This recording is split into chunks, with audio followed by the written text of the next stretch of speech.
भीती वाटणारी सत्ता उलथवलीच पाहिजे, उद्धव ठाकरेंचं वक्तव्य। पाचोरा मतदारसंघातील शिंदे गट आणि भाजप पदाधिकाऱ्यांचा ठाकरे गटात प्रवेश।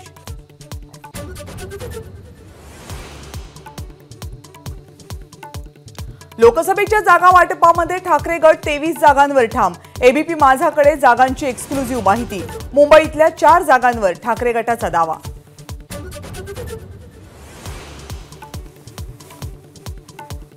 जिंकलेल्या 18 जागांवर शिवसेना लढणारच, त्यावर चर्चा करणार नाही, संजय राऊतांची माहिती। लोकसभेच्या 23 जागा लढवण्यावर ठाम असल्याचंही राऊतांनी केलं स्पष्ट।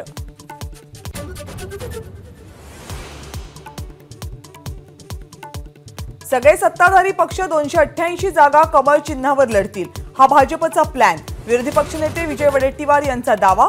अजितदादा आणि शिंदेंना भाजपचा कट लवकरच कळेल, वडेट्टीवारांची टीका।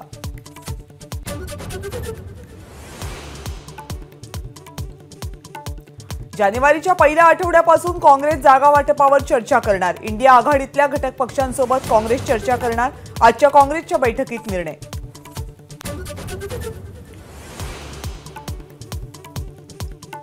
लोकसभा निवडणुकीसाठी मुख्यमंत्र्यांची विशेष रणनीती। 6 जानेवारीपासून मुख्यमंत्री करणार महाराष्ट्राचा दौरा, तर लोकसभा निवडणुकांच्या तयारीला लागा, मुख्यमंत्र्यांचे आदेश।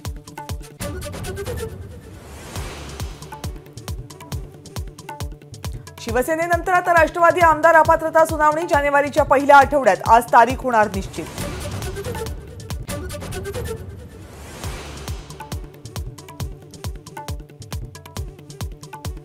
मुंबईमध्ये 3 कोटींहून अधिक मराठा आंदोलक येतील, जरांगेंचा दावा। 20 जानेवारीला गाव सोडणार, आरक्षण घेऊनच माघारी येणार, गाड्या अडवल्या तर फडणवीसांच्या दारात बसणार, जरांगेंचा इशारा।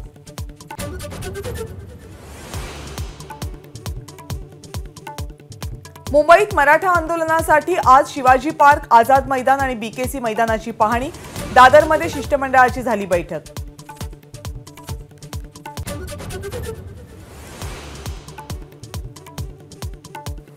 वीस जानेवारीला आझाद मैदानावरील आंदोलनासाठी ओबीसी जनमोर्चानं पोलिसांकडे मागितली परवानगी। विविध मागण्यांसाठी राज्यभरात होणार आंदोलन।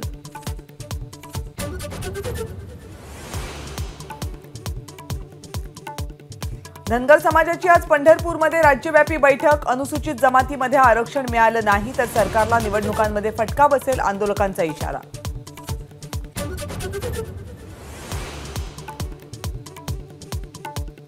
लोकसभा निवडणुकी अगोदर जेडीयूमध्ये मोठा बदल। नितीश कुमार पक्षाचे नवे अध्यक्ष, लल्लन सिंग यांचा राजीनामा।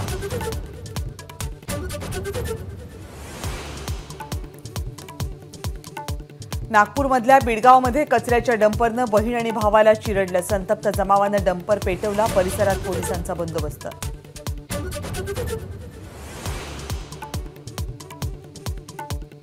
क्रिसमस न्यू इयरच्या सुट्ट्यांमुळे एक्सप्रेसवे पुन्हा जाम।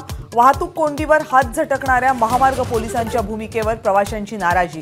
अवजड वाहतुकीवर कोणतेही आदेश याही आठवड्यात नाहीत।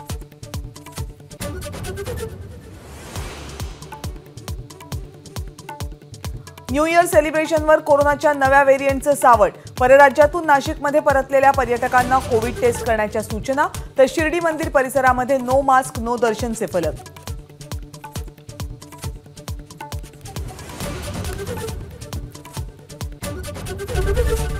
एबीपी माझा, उघडा डोळे बघा नीट।